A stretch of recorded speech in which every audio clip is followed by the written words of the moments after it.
B2B Cambodia, the portal for business use in Cambodia. There's a lot of conversation, I think, about economic diversification, and there are people who say like maybe Cambodia shouldn't be so reliant on, for example, just like garment manufacturing or maybe even tourism, especially given things like COVID happened, and we can see how it really severely impacts those industries. Do you think then the key is to kind of pursue other types of sectors or industries that are maybe not within these four pillars necessarily? Or do you think there are new ways, like you kind of touched on there, about where you can sort of like reinvent and innovate within those four pillars? What do you think would be like a better path for Cambodia to pursue? I think if we look at the agricultural sector alone, Cambodia's land utilization remains incredibly low. Mm-hmm. Our government have put in place a super public-private partnership program in order to try and stimulate that. Now we need partners to come and to work with our people to build and to develop that sector. But even within the sectors that are developing, there remain great opportunities. Within the banking sector, for example, we've got an emerging class of fintech with Bakong and with some of the new technology solutions that are coming out that are going to drive the next generation of opportunities for Cambodians.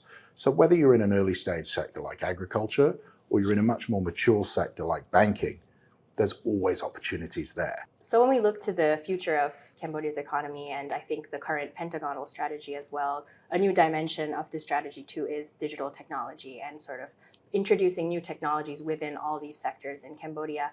And that's been a major focus that we've already seen across like all the existing industries, but also there's been new focus in things like data centers, high-end manufacturing, for example. So if you're looking to kind of like the future of Cambodia, what kind of new frontiers do you think hold the most potential that would maybe be more fit for a country like Cambodia versus one of its other like regional peers? So I think the government has been wildly successful in implementing, particularly if we look at the Ministry of Commerce and we look at CDC, their technology programs have been really successful. Sun Chanthol, His Excellency, has been extremely vocal in telling the world about what we've achieved at CDC for project approvals and the fact that he is able to do that almost anywhere on the planet. So I think there is a great role for that within the government. But what we have to be careful with is Cambodian people still need jobs.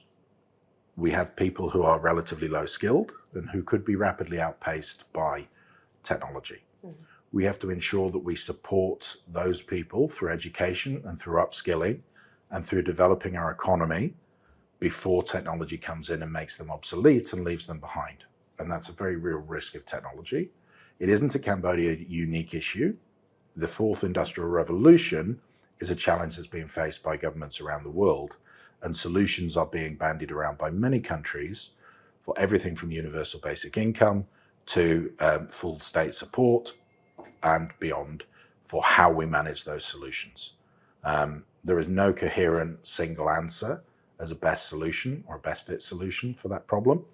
And we will have to look carefully at it. I think in Cambodia, our primary industries still have huge economic potential for us as a country, as an employer, and to lift our people in the province out of poverty. And I look forward to seeing that happen. If there were the certain kind of sector areas that you would suggest for investors to particularly look at, I know you already mentioned agriculture, but just now you kind of touched a little bit on that education sector as well. And we have seen more and more now international education institutions, especially like new British schools that are now opening here, for example, as well as in the higher education sector as well. What would be the kind of main areas that you would highlight to investors and tell them like, hey, look here, Cambodia has these areas and you should be looking at them? So at KPMG, we have been supporting Cambodia now for many years, going to other countries, bringing senior Cambodians with us to tell Cambodia's story and to highlight to investors the opportunities that exist in these markets. That's part of our commitment to this market, to this country, and to its people.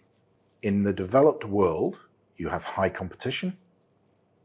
In Cambodia, you have very low competition. Do you want to stay at home and fight with the people that you've been fighting with for market share? In some cases for 200-300 years or more?